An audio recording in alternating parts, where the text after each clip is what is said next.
गौरी पुत्र गणेश भगवान की जय। बोलिए सूर्य नारायण भगवान की जय। श्री शिवाय नमस्तुभ्यम। प्रिय भक्तजनों, आज हम इस वीडियो में रविवार व्रत की कथा सुनेंगे। तो आप सभी भक्तजन बड़ी ही श्रद्धा, ध्यान पूर्वक और प्रसन्नचित्त मन से इस कथा को पूरा अवश्य सुनिएगा। तो सभी प्रेम से बोलिए सूर्य नारायण भगवान की जय। एक समय की बात है, एक बार एक ब्राह्मण था। वह सूर्य देव का भक्त था। हर रोज नहाता और सूर्य भगवान की पूजा करता था। उसके पास आमदनी का कोई साधन नहीं था और जब वह घर जाता उसकी पत्नी उसे बार बार पैसे कमाने के लिए परेशान करती थी और अगर वह बाहर जाता तो अड़ोसी पड़ोसी उसे निकम्मा कहकर अपमानित करने लगे। तब एक दिन वह नहा धोकर सूर्य भगवान की पूजा की सामग्री लेकर जंगल में चला गया और वहां एक सूखे पीपल के पेड़ के नीचे बैठकर उसने सूर्य भगवान की पूजा की और कथा कही। और वहीं पीपल के पेड़ के पास एक सूखा हुआ तालाब भी था। उसमें थोड़ा सा ही पानी था और उसी पानी से लोटा भरकर उसने सूर्य भगवान को अर्घ दिया और पूजा का जल बहकर पीपल और सूखे हुए तालाब दोनों में चला गया और जल के जाते ही सूखा हुआ पीपल का पेड़ हरा भरा हो गया और सूखा हुआ तालाब साफ पानी से भर गया और उस जल में सूर्य भगवान दिखाई देने लगे और कहने लगे, ब्राह्मण मांग, तू क्या मांगता है? और जब ब्राह्मण ने सूर्य देव की आवाज सुनी तो वह घबरा गया और सोचने लगा कि इस पीपल में कोई भूत रहता है। तब हर रोज जब वह पूजा करता तभी आवाज आने लगी और यह सुनकर वे चिंतित होकर दुबला होने लगा। और ब्राह्मण की पत्नी कभी कभी उससे मिलने जंगल में जाती थी। एक दिन उसने अपने पति से पूछा, आप हर रोज दुबले क्यों होते जा रहे हैं? तब ब्राह्मण ने भूत वाली बात अपनी पत्नी को बताई। इस पर ब्राह्मणी बोली, आपके पूजा करने के बाद ही आवाज आती है ना? मुझे तो लगता है कि सूर्य भगवान स्वयं आते हैं और इस बार जब वह आवाज आए तो आप सब कुछ मांग लेना। तब ब्राह्मण बोला, मैं क्या मांगूं, कैसे मांगूं? तब ब्राह्मणी ने कहा कि इस बार वे कहें तो उनसे कहना, मेरे घर में अन्न धन लक्ष्मी की कभी कमी ना हो, 9 मंजिल का महल हो जो हाथी घोड़ों दास दासियों नौकर चाकरों से भरा हो, घर में किसी प्रकार की कोई कमी ना हो, बेटे पोतों बहुओं और बेटी जमाइयों से घर भरा हो, मेरी और मेरी ब्राह्मणी का स्वास्थ्य 12 बरस के बच्चे जैसा हो, सोने चांदी मोतियों से घर भरा हो। और तब अगले दिन जब सूरज भगवान बोले तो ब्राह्मण ने उसी तरह से मांग लिया।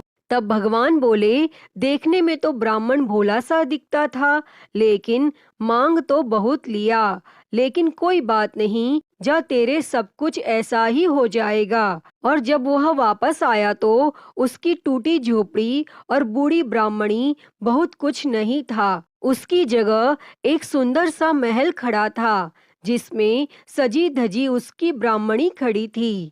तब ब्राह्मणी ने उसे देखते ही आवाज दी और बोली, आ जाओ, यह हमारा ही घर है। आपने सूरज भगवान से जो भी मांगा था वह सब कुछ उन्होंने हमें दे दिया है। तब ब्राह्मण बोला कि हम इतने धन का क्या करेंगे? तो ब्राह्मणी बोली, धन से क्या नहीं होता, हमारी कन्याओं का विवाह करेंगे और ब्याही हुई कन्याओं के गौने करेंगे। और फिर उन्होंने जीमने के लिए ब्राह्मणों को बुलाया, पान और फूल देकर बुलावा भेजा। जिमाने के बाद सोने का टका दक्षिणा में दिया। तब सब लोग ब्राह्मण की जय बोलने लगे। तो किसी ने जाकर राजा से उनकी चुगली कर दी कि आपकी जय कोई नहीं बोलता, सब लोग ब्राह्मण की जय बोलते हैं। तब राजा ने ब्राह्मण को बुलाया और पूछा, तेरे घर में इतना धन कहाँ से आया जो सारे गांव वाले तेरी जय बोलते हैं? तब उसने कहा, राजा जी, मेरी जय नहीं बोलते, सूरज भगवान की जय बोलते हैं। तब ब्राह्मण ने राजा को सारी बात बताई और तब राजा ने कहा, भाई, मेरे यहाँ धन तो बहुत है, लेकिन मेरे पुत्र नहीं हैं, तो मुझे क्या करना चाहिए? तब ब्राह्मण बोला, आप अपने सारे नगाड़े वालों से कह दो कि आज से आपकी जय ना बोले और सूर्य भगवान की जय बोले और आपका पुत्र हो जाएगा।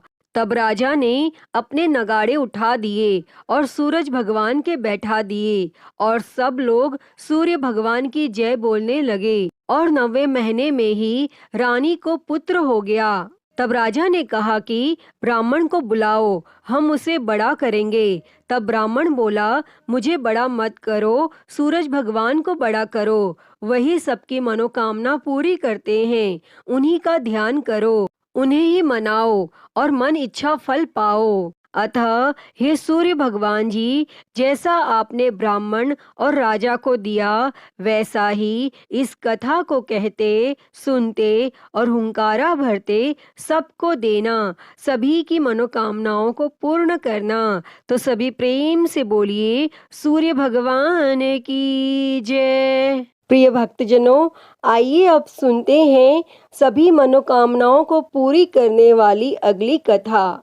प्राचीन काल की बात है। एक नगर में एक बुढ़िया रहती थी। वह हर रविवार को सूर्योदय से पहले उठकर स्नान आदि करके घर के आंगन को गाय के गोबर से लीप कर स्वच्छ करती थी और उसके बाद वह सूर्य देव को अर्घ्य देकर पूजा अर्चना करती थी और फिर भोजन तैयार कर सूर्य भगवान को भोग लगाकर स्वयं भोजन करती थी।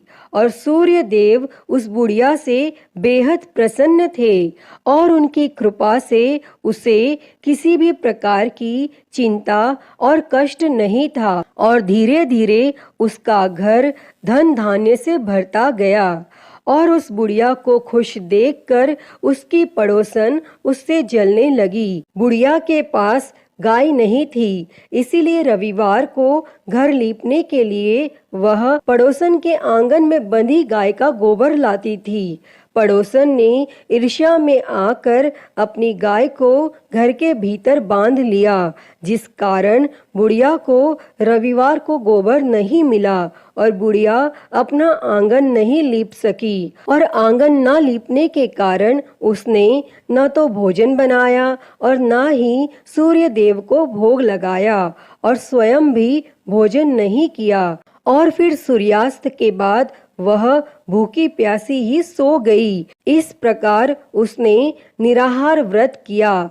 तब सूर्य देव यह सब कुछ देख रहे थे और बुढ़िया की भक्ति से प्रसन्न होकर उसी रात सूर्य भगवान ने उसे सपने में दर्शन दिए और इच्छा पूर्ण करने वाली गाय देने का वरदान दिया। अगले दिन जब वो सोकर उठी तो उसने देखा कि उसके आंगन में एक सुंदर गाय और एक बछड़ा बंधा था। बुढ़िया गाय को देखकर हैरान रह गई और उसने गाय को चारा खिलाया। वहीं यह सब देखकर उसकी पड़ोसन और अधिक जलने लगी। जैसे ही गाय ने सोने का गोबर किया तो पड़ोसन की आंखें फटी की फटी रह गई और फिर पड़ोसन ने तुरंत सोने के गोबर को उठाया और अपने घर ले गई और अपनी गाय का गोबर वहां रख आई। कई दिनों तक बुढ़िया को सोने के गोबर के बारे में कुछ पता ही नहीं चला। ऐसे में बुढ़िया पहले की ही तरह सूर्य भगवान का व्रत करती रही और कथा सुनती रही। तब पड़ोसन की चालाकी देखकर एक दिन सूर्य देव ने तेज आंधी चला दी, जिससे बुढ़िया ने अपनी गाय को अंदर बांध दिया। और अगले दिन जब बुढ़िया उठी तो उसने सोने का गोबर देखा। तब उसे बेहद आश्चर्य हुआ और उस दिन के बाद बुढ़िया गाय को घर के भीतर बांधने लगी और सोने के गोबर से बुढ़िया कुछ ही दिनों में बहुत धनी हो गई। और उस बुढ़िया के धनी होने से उसकी पड़ोसन बुरी तरह जल भुनकर राख हो गई। और फिर कुछ उपाय न देख पड़ोसन ने उस देश के राजा की सभा में जाकर कहा, महाराज, मेरे पड़ोस में एक वृद्धा के पास ऐसी गाय है जो आप जैसे राजाओं के ही योग्य है। वह नित्य सोने का गोबर देती है। आप उस सोने से प्रजा का पालन करिए। और वह वृद्धा इतने सोने का क्या करेगी? तब राजा ने यह बात सुनकर अपने दूतों को वृद्धा के घर से गाय लाने की आज्ञा दी। और वृद्धा प्रातः ईश्वर का भोग लगा भोजन ग्रहण करने ही जा रही थी कि राजा के दूत गाय खोलकर ले गए। और वह बुढ़िया काफी रोई चिल्लाई, किंतु उन दूतों के समक्ष कोई क्या कहता। और उस दिन उस बुढ़िया ने गाय के वियोग में भोजन भी नहीं खाया और रात भर रो रो कर सूर्य भगवान से गाय को पुनः पाने के लिए प्रार्थना करती रही। और वहां राजा गाय को देखकर बहुत प्रसन्न हुआ। लेकिन सुबह जैसे ही उठा, सारा महल गोबर से भरा दिखाई देने लगा। तब राजा यह देख घबरा गया और सूर्य देव ने रात्रि में राजा को स्वप्न में दर्शन देते हुए कहा कि हे राजा, गाय उस बुढ़िया को लौटाने में ही तेरा भला है। उसके रविवार के व्रत से प्रसन्न होकर मैंने उसे गाय दी थी। तब प्रातः होते ही राजा ने उस बुढ़िया को बुलाकर बहुत से धन के साथ सम्मान सहित गाय और बछड़ा लौटा दिया और उसकी पड़ोसन को बुलाकर उसे उचित दंड दिया। और इतना करने के बाद राजा के महल से गंदगी दूर हो गई। तब उसी दिन से राजा ने नगरवासियों को आदेश दिया कि राज्य की तथा अपनी समस्त मनोकामनाओं की पूर्ति के लिए रविवार का व्रत रखा करो। तब व्रत करने से नगर के लोग सुखी जीवन व्यतीत करने लगे। कोई भी बीमारी तथा प्रकृति का प्रकोप उस नगर पर नहीं होता था। सारी प्रजा सुख से रहने लगी। अतः हे सूर्य देव जी, जैसी कृपा आपने उस बुढ़िया पर की, वैसी ही कृपा इस कथा को कहते, सुनते और हुंकारा भरते सब पर करना। तो सभी प्रेम से बोलिए सूर्य भगवान की जय। तो प्रिय भक्तों, मैं उम्मीद करती हूँ कि आपको यह कथा पसंद आई होगी और अगर वीडियो अच्छी लगी हो तो इसे लाइक करें, ज़्यादा से ज़्यादा शेयर करें और कमेंट में सूर्य भगवान की जय लिखना ना भूलें। और हरिहर भक्ति चैनल को सब्सक्राइब कर नोटिफिकेशन बेल को ज़रूर ऑन कर लें। हर हर महादेव। धन्यवाद।